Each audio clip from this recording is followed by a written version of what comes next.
Welcome to the ADHD Women's Wellbeing Podcast.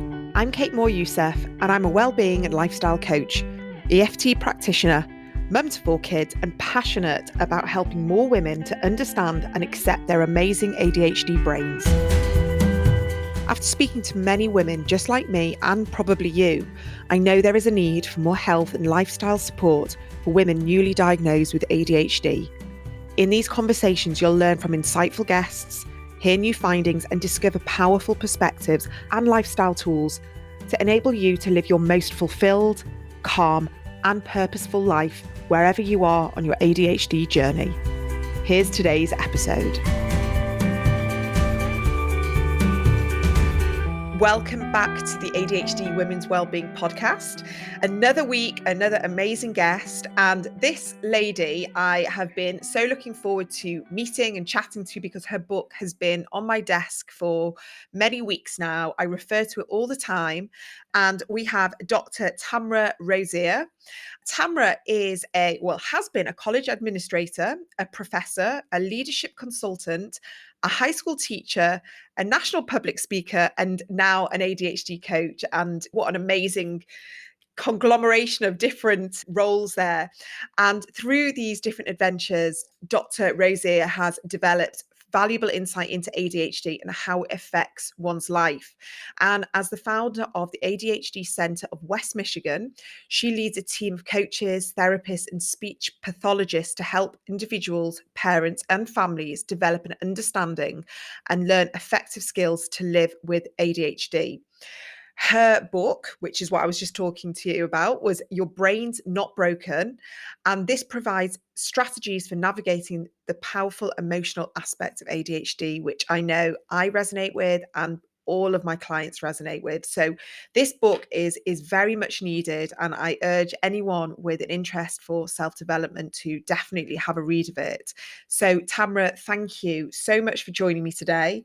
And I actually just can't wait to dig in and just dive into all the topics, because people can't see this, but the book has got probably about 10 different post-it notes. I've got lots of underlinings because it's such an effective tool for helping me as a coach understand even more the ADHD emotional side.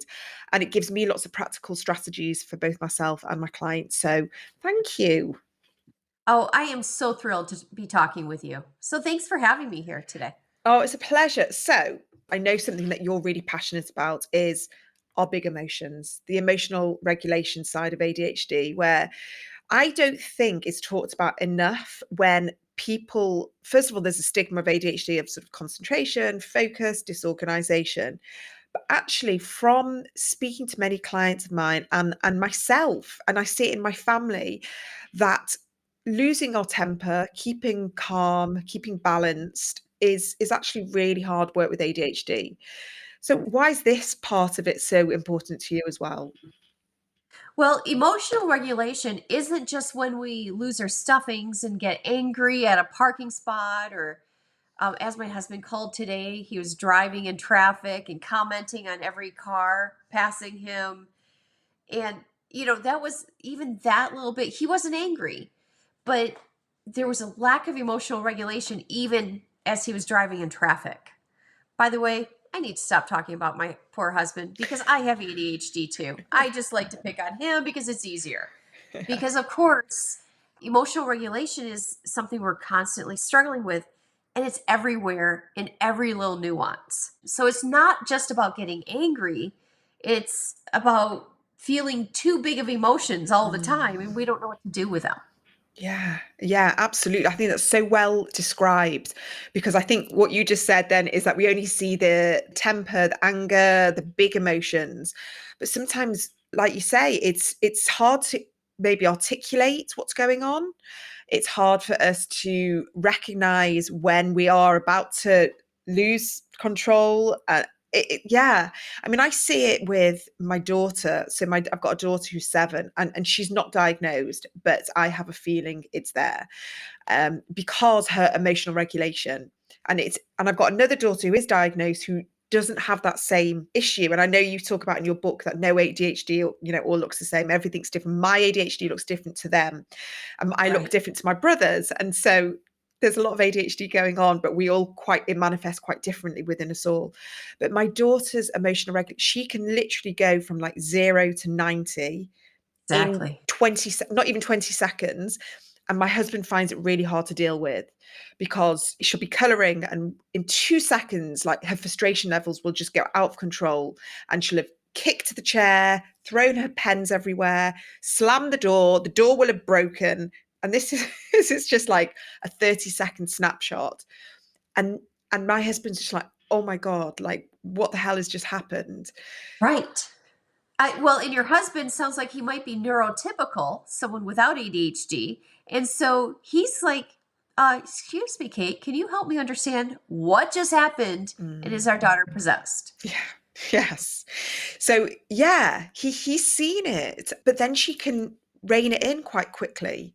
Mhm. And Yeah, then the fast rebounder. yes, yeah. Mhm. And again, I'm just thinking about myself today. One of my other I've got 4 kids, and so you'll hear me always bringing different circumstances in. I was racing out the door. I had a packed schedule. So in my mind, I'd already, and again, referring back to your mental rehearsal in the morning, I'd already gone through my schedule, and I knew it was unnecessarily back to back. I'd squeezed stuff in because I'd had a holiday, and I thought I'd better try and catch up. So I was already like on the back foot, nervous about my busy schedule, which I don't normally do. I normally am better with my schedule. Racing out the door, and I knew I had to take the dog for a walk, and my AirPods that I like to listen to music or a podcast weren't there. They were missing. And I knew straight away what happened. My eldest daughter had taken them because her AirPods had broken. So already in my head, I was like, where are my AirPods? Get the dog, get the shoes. And we left. And I was so disappointed with myself that I should know better. I was in complete reactive state, and got in the car, and I started my day already with my heart pounding. I'd lost my temper. I was impatient, and that frustrated me because I do know better, but Okay, but Kate, those were your AirPods. So if yeah. anything is worth losing your temper over, no, just joking. Um, But the I, funny thing is I knew what she'd done. Like I knew exactly what she was complaining that she'd lost hers or they weren't working, and she'd grabbed mine because they were on the side, and so she knew full well. So that anger was there, but I just didn't want to start my day like that. And that's the emotional regulation side that, despite doing lots of work on myself and using lots of tools, it can just creep up, and it can, and now I recognize, okay, I've kind of gone into the acceptance mode. I've forgiven myself. I've shown myself compassion. Like I kind of know the drill, right. but it still happens. Well, it is still exhausting. Yeah. That's the thing. I mean, these big emotions, again, I'm not saying we can't get rid of them. I think it's part of how we're made. My emotions get tamped down a little bit when I'm medicated, but they're still there. And it's just this big pool of big emotions that I can trip and fall into my pool at any time.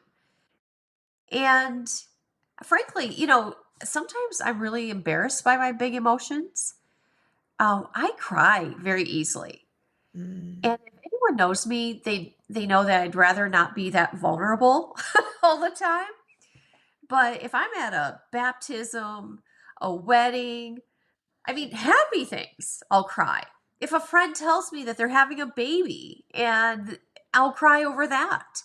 I literally can feel this swell of joyful emotions. That's just as embarrassing to me sometimes as my anger and frustration.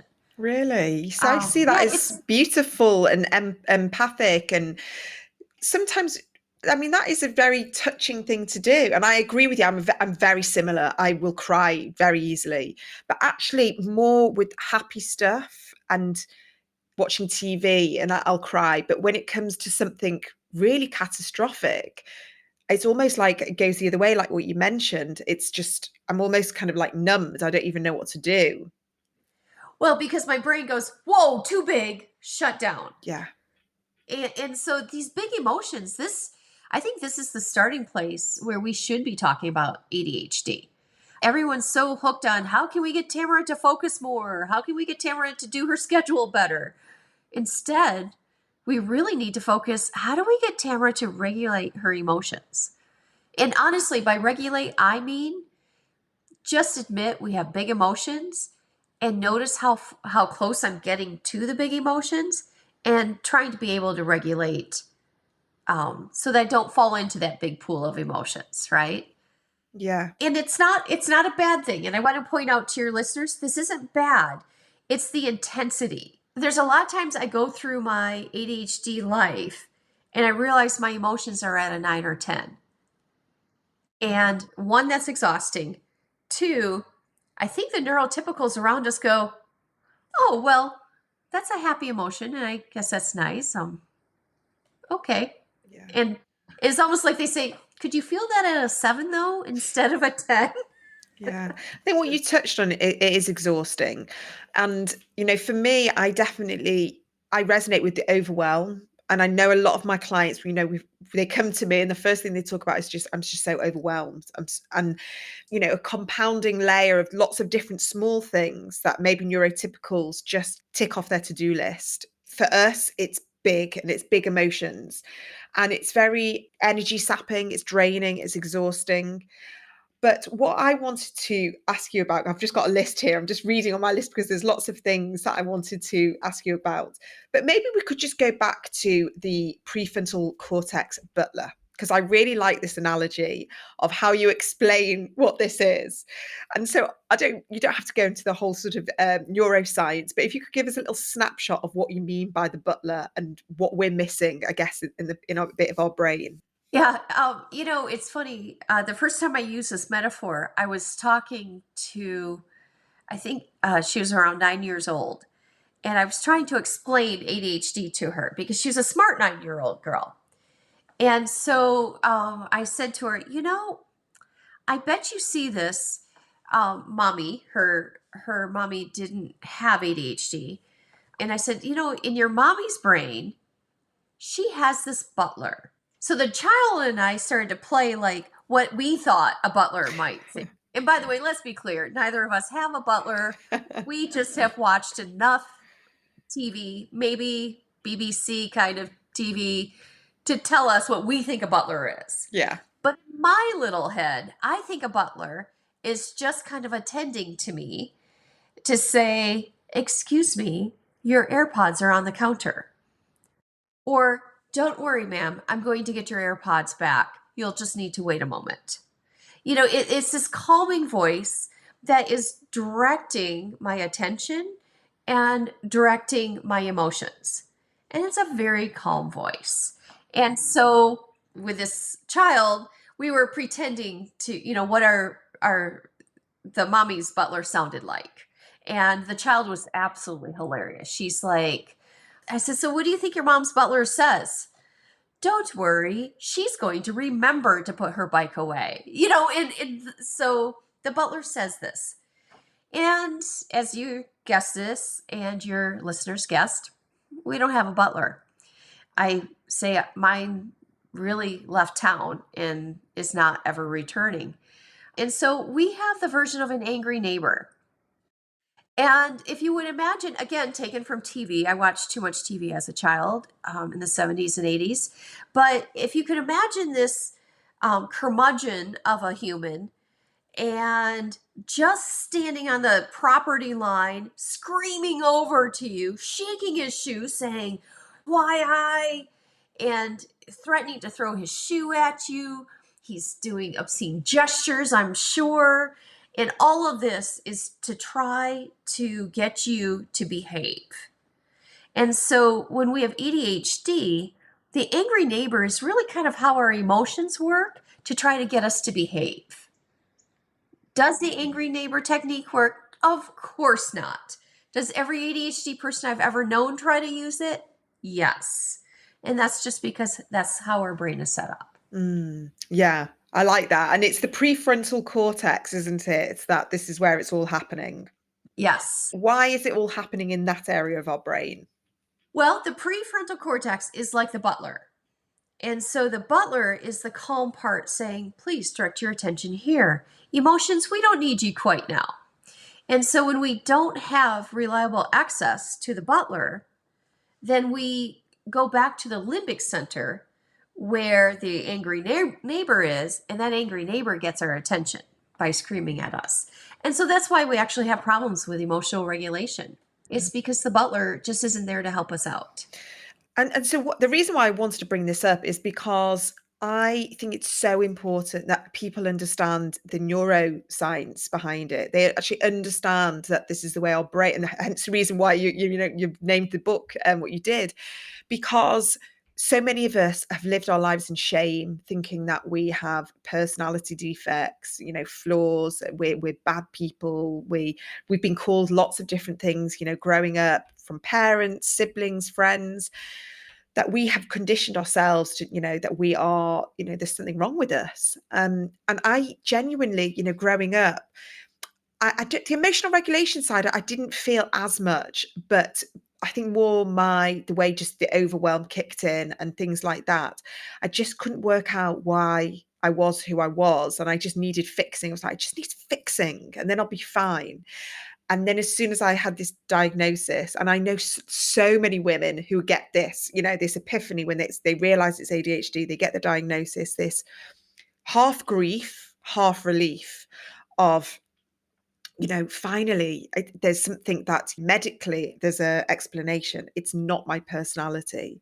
So when we explain about the butler and the angry neighbor, this is all going on in our brain. So we can't fix the ADHD, but we can learn fantastic supportive tools and practical strategies to help us. So I'm just interrupting today's podcast because I want to let you know about a brand new program that I'll be launching towards the end of January 2024.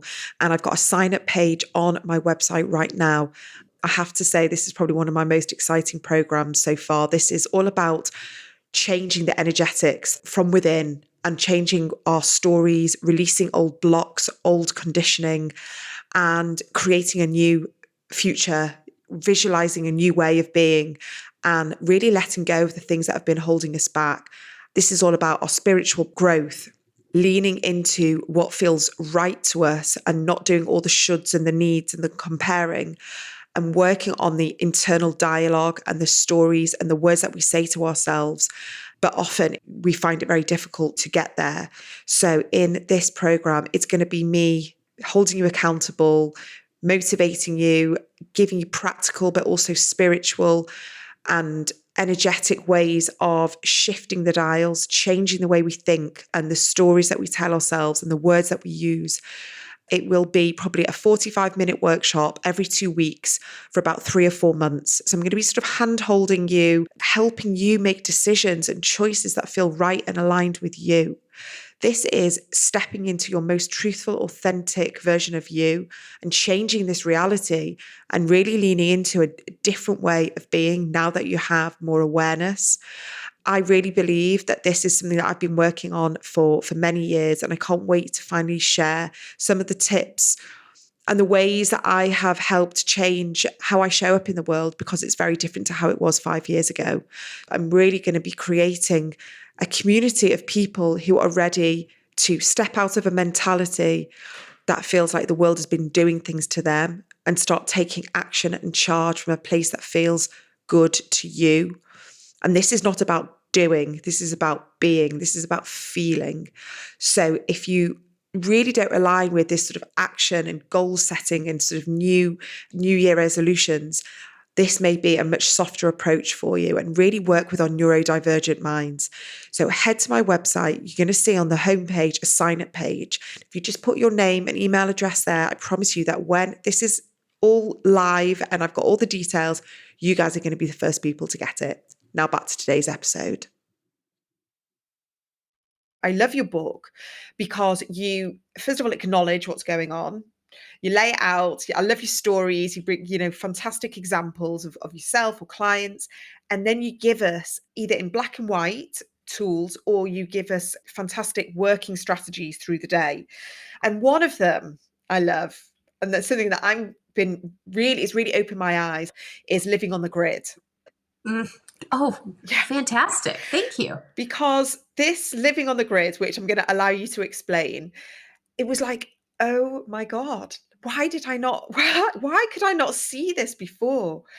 And opened my eyes, and it's made me recognize, certain tasks. So before I start talking about it, can you explain sort of relatively simply how you came up with this, notion and what it's all about? I came up with this actually while I was talking with a client. He couldn't figure out why he couldn't muster up the energy to do things. And because he was a business major, and business majors love the four quadrants. If you're a business major, you put everything in a four quadrant kind of thing.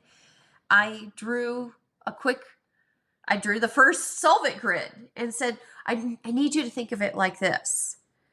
And then it really started to make sense for him. And then he really kept referring back to it.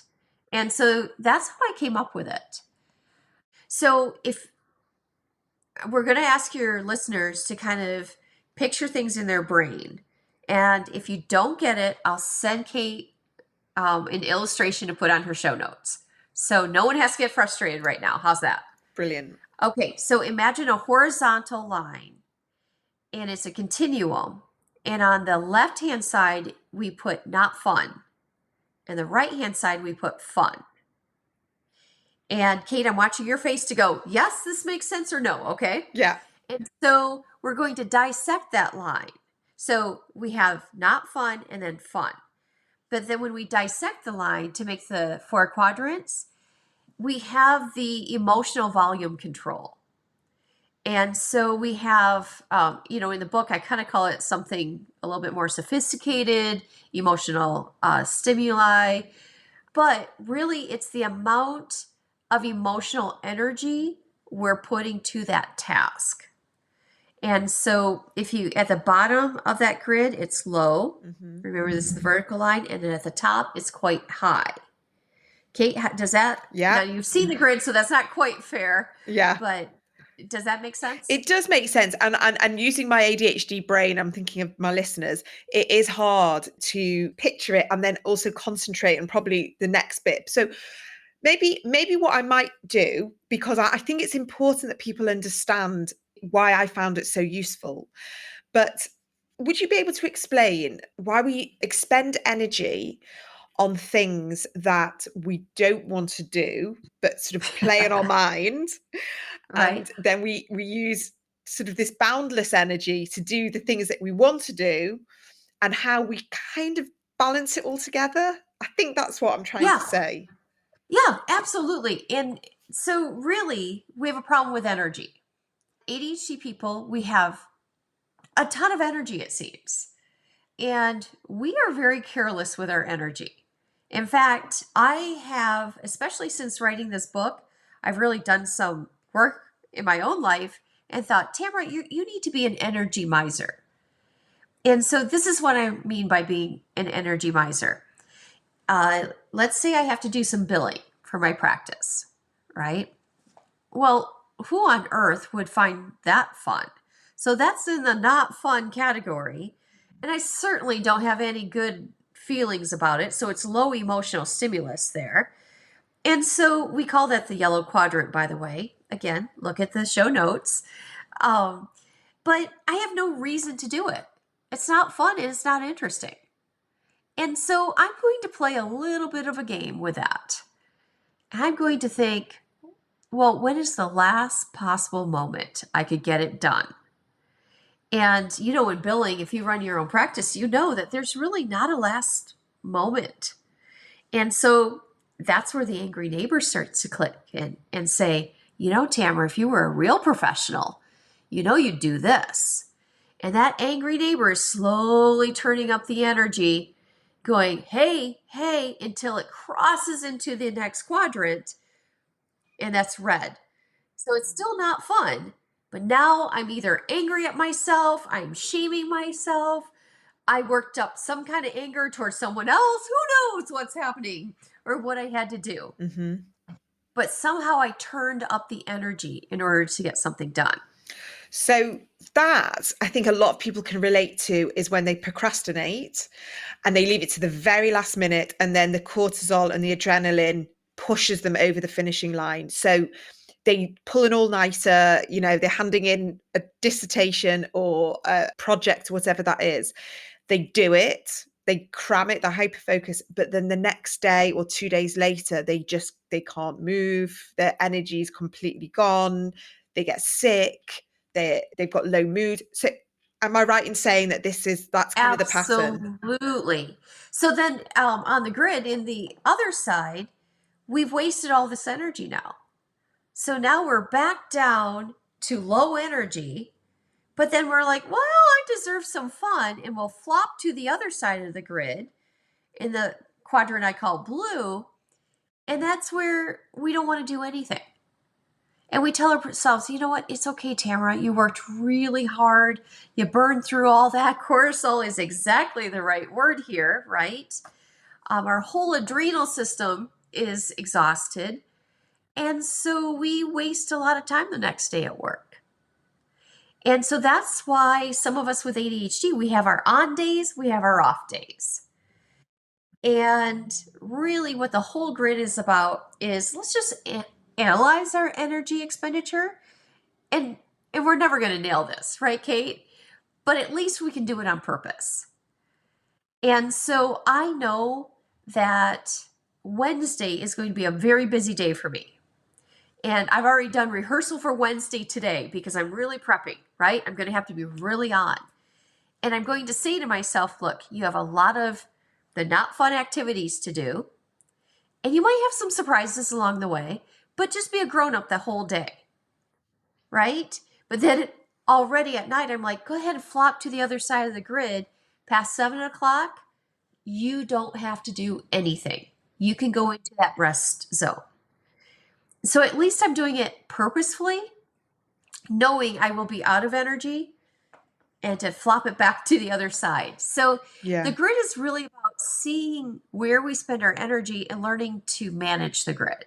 It's not, by the way, we're never trying to get things perfect or nailed in, right? We're just Yeah. trying to see it and acknowledge it. I think it's important what you're saying is that I speak to a lot of my clients about just diary management of trying to stay off that red zone and being really conscious and intentional with the amount of meetings you book in, what you commit to, your boundaries. If you've got a buffer, I'm a huge fan of like buffers between meetings. I've got time to eat, have a walk around, do some breath work. Oh, I love that. I love that because that's what we compromise. We compromise who we really want to be. Like, we don't want to be that crazy screaming mom in the Yeah. parking lot, right? We don't want to be that person. And so it takes a lot of planning to be that person. Something else you said, though, that hit me, it's not just avoiding the people pleasing, managing our rejection sensitivity, but it's also actually remembering that things take time. Hmm. That's where, frankly, I'll forget to give myself bio breaks, right? I forget that I'm a human and I need to eat, use the restroom. I forget. And don't even get me started on travel time. Somehow I think I'm on Star Trek and I can just beam myself in a different place. Years and years I should be working on this. And yet my brain literally forgets that those things take time. Yeah, definitely. And that's why we have to, I think, keep checking back in with ourselves, because we can either live in this perpetual state of frenzy and stress and Yeah, that red quadrant where things right. do get done, but at the expense of our health. And the stress that we live under in that quadrant has to be short term. It can't be long term, because that's when I do see the knock-on effect of, chronic pain and inflammation and autoimmune problems and depression. And it's quite a serious thing that we think we're kind of, with ADHD, if we just cram, everything will be fine. But you can't live like that. It's just not. I just so love your approach. I so appreciate how common sense you are, because you're not saying, hey, we need to be the most productive we can be. Because we have these beautiful minds that can create unattainable productivity. But you're also, and this is where I really appreciate, you're accepting ADHD and not saying, hey, I want to always be careful with my clients to say, this is not a gift. ADHD is a harder way to live in our modern world. And every day, when I do interviews, I work with people who aren't ADHD professionals like yourself, who are like, yes, but Tamara, doesn't ADHD have strengths? And I say, we only have strengths when we're really managing the weaknesses. And that takes a lot of work and it's exhausting. And so imagine a superpower that you could use for 20 seconds a day and then had to take 2 days to restore that power. That's how exhausting it is. Yeah. So I love that you're approaching this like, yes, let's admit we have ADHD. Let's also say that it's harder to be us in a modern world. Yeah. And that's 100%, that is the approach, because I think that's the acceptance I've had to come to through lots of convoluted ways of not quite knowing until I got my diagnosis. But I think that's when I've definitely leaned into well-being and changing my lifestyle and managing my lifestyle and making that a daily choice. Because yes, I have great aspirations and ambitions, but do I want that to be at the detriment to my health and my family? For me, no. There's many women I speak to who've actively chosen not to have children, who have actively chased their professional career, and that's been of huge importance and worth to them. But they still have the same level of exhaustion because it's not sustainable. And I Exactly. wish I could turn around and say, yes, of course, you can do it and you can be that person. But something inevitably has to give. And I do see it with ADHD women that it is often our emotional well-being or mental health, which for me, I think that's kind of the pocket of support that I want to offer people, because it's hard having lots of ideas and being creative and ambitious and forward thinking. And I do think they are strengths for ADHD. Like we can see things in a big picture, we can see things work and succeed. But then when we have to break it down and we Right. see, and then we kind of go, okay, right, I either need to delegate, I need to get some serious help, or this is just going to be too much and sadly I can't do it. Well, and don't forget, that butler we talked about, that butler likes to sequence things for us. And if we don't have reliable access to our butler who puts things in order, we have these big ideas from the angry neighbor shouting them, but we don't have the butler to actually help us carry it out. And that's where the people with whom we work and ourselves get so frustrated. Yeah. I mean, I thank God for my assistant every day, genuinely. Like, I can't believe how lucky I am to have found someone that listens to my witterings on Voxer, where I use this thing where I'd go, no, you don't need to listen to this till tomorrow morning, but because it's in my head, I just have to get it out. It's like 9 o'clock at night, so unprofessional. But if I don't get it out, I'll either forget it or I'll lie in bed awake going, I need to get it out. And so I genuinely, I guess she is my butler, because she helps me do the sequencing and put things together for me. And I didn't have that, 18 months ago. And I was so much more overwhelmed in life.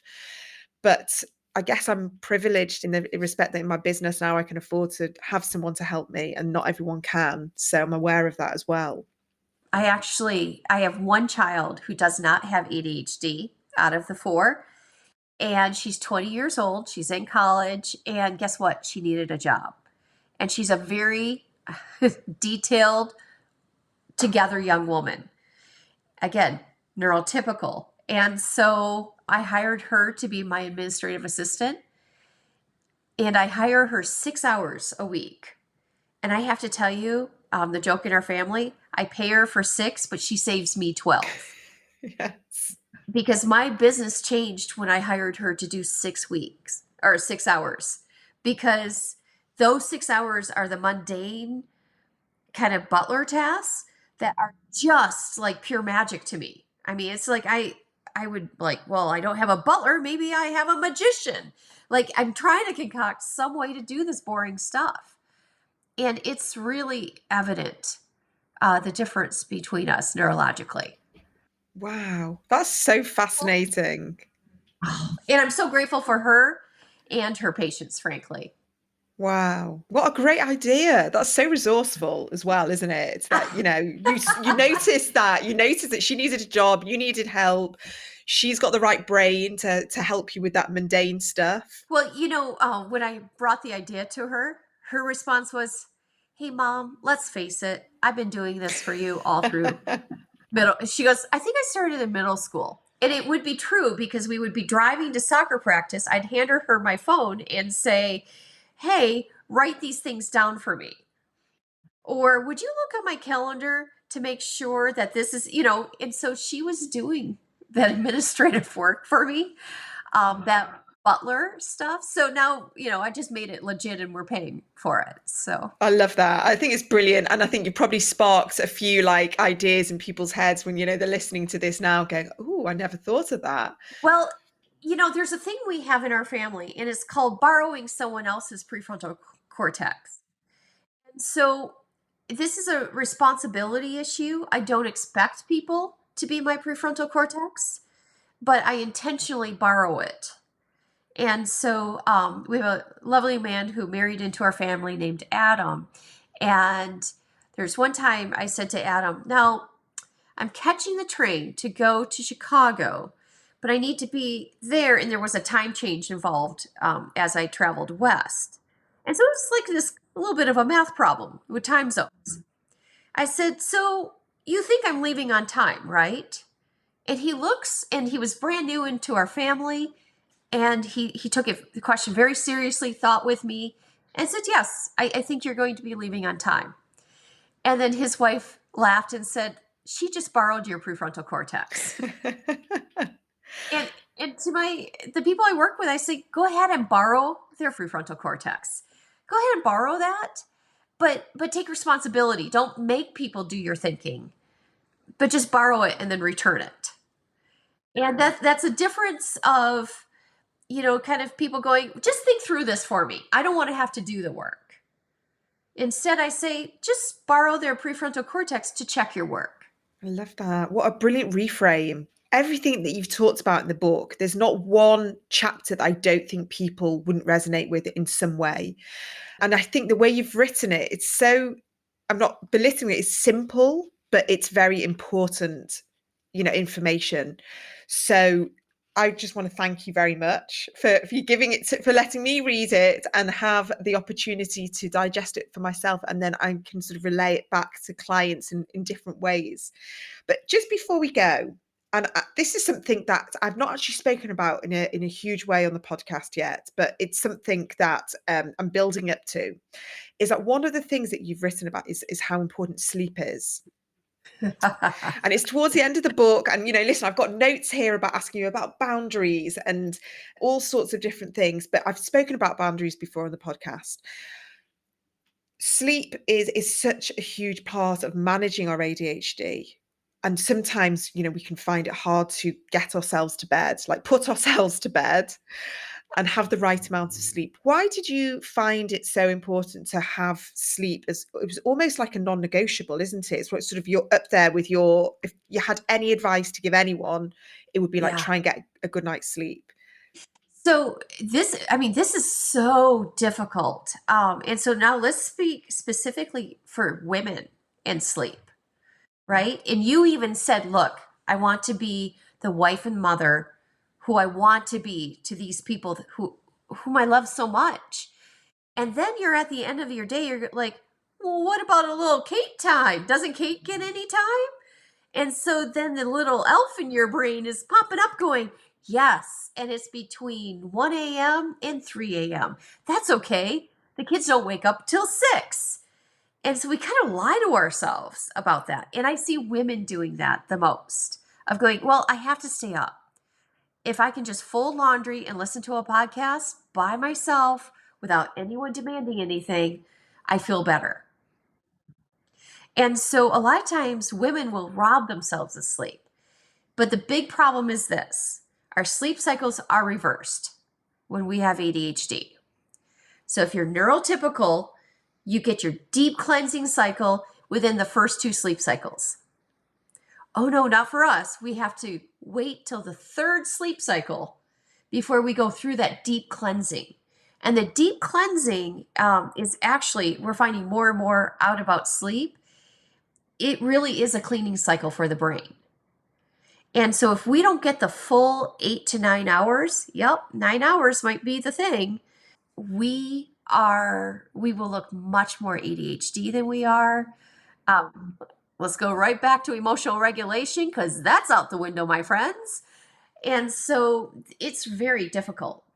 I work with many women who are menopausal, and hormones really mess up our sleep cycle, right? And so now we have a reverse sleep cycle that's we're waking at different times. And so if we're going to work on anything, it's sleep. And you know how I said I was an energy miser? I'm going to sound like a real fun person to live with. I'm also a sleep hoarder, which means when my kids were home, mom went off duty at 9 p.m., not 9 a.m., 9 p.m. And I would take emergency phone calls, and phone calls being kind of the euphemism, they were right down the hall. Until 11, like, hey, I just broke up with my boyfriend, that kind of drama. Um, Otherwise, past that time, you had to actually be bleeding or something really uncommon happening to you to wake me up. Um, and I modeled that for my kids, almost being kind of, hey, I don't function the next day.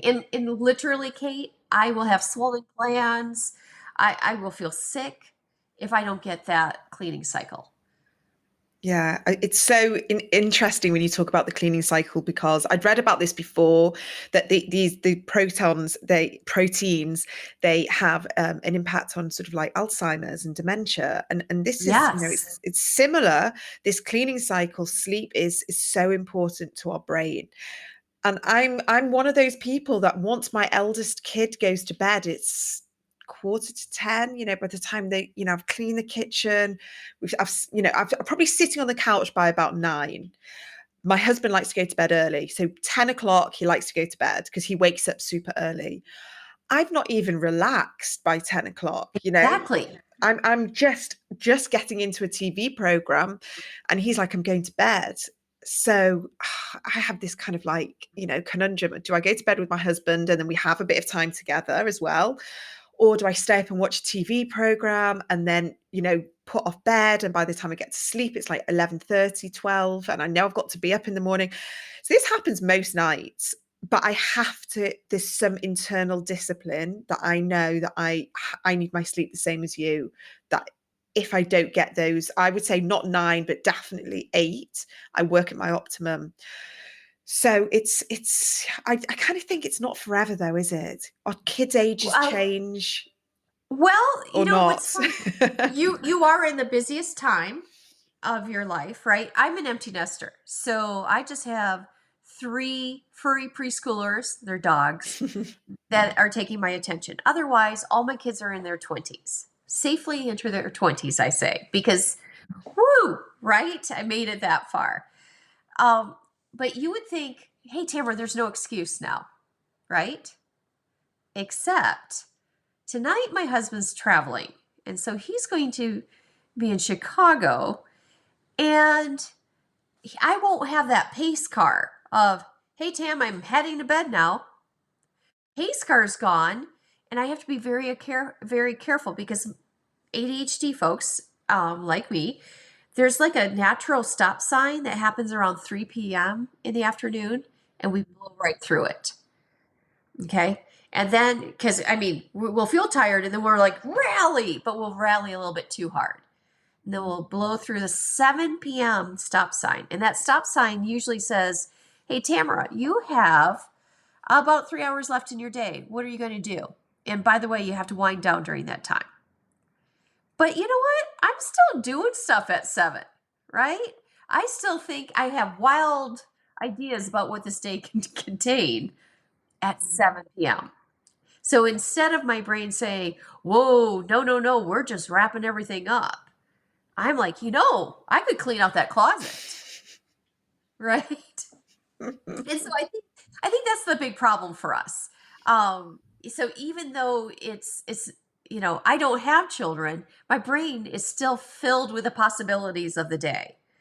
And so I literally have an alarm that pops up on my phone. It says, no, seriously, you're going to wrap up today.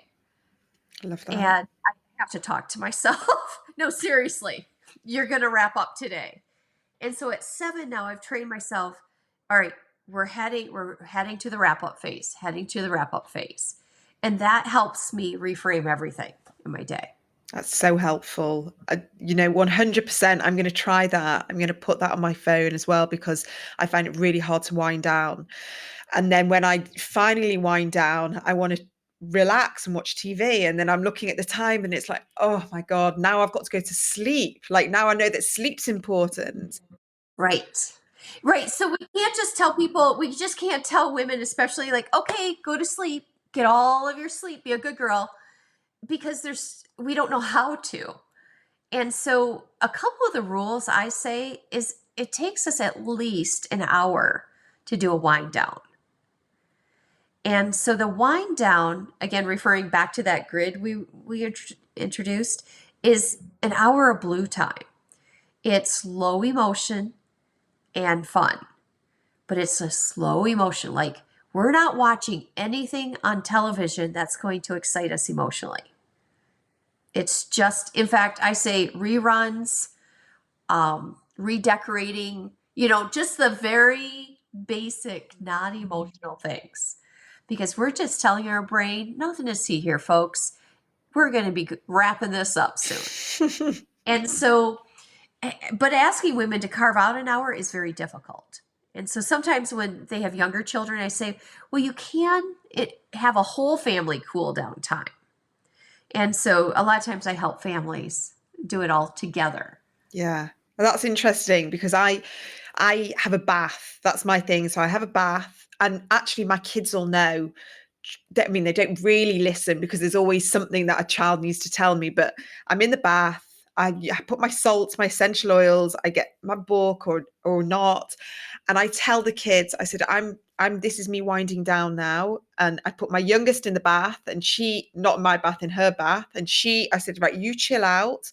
You can go and watch the iPad for a little bit. You can relax in your pajamas.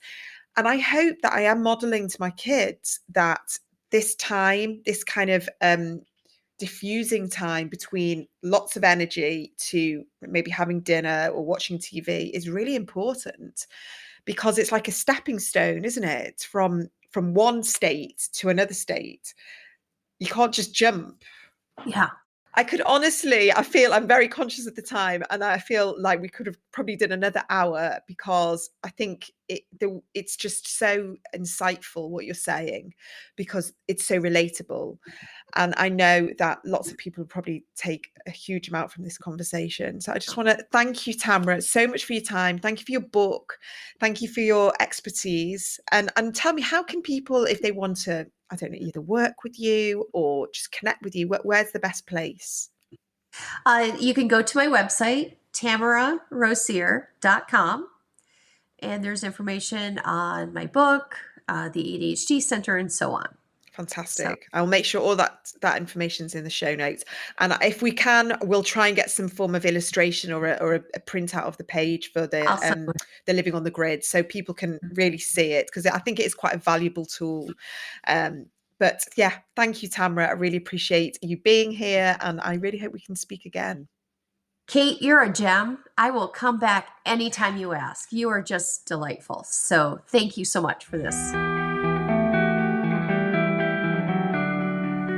So that's today's episode done. Did what we talk about resonate with you? I really hope you found some takeaways that may inspire you to make some small changes that enhance your daily life. And if you did find this episode insightful, please do consider sharing it. Knowledge and awareness is power, especially with ADHD. You can also head over to the show's Instagram page, which is ADHD Women's Wellbeing Pod, and join the community that's waiting for you there. And if this episode really did strike a chord, please do consider leaving us a review to enable more people who need to hear these conversations find the show. Thanks so much for joining me today, and see you next time.